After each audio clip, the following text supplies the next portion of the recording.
rekonštrukcia boli tieto záväzky.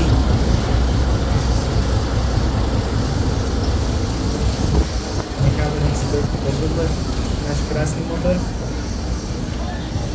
Pri rekonštrukcii boli tieto záväzky odmontovávané a nahrádzané modernejším zavesením na gumokových stĺpikoch.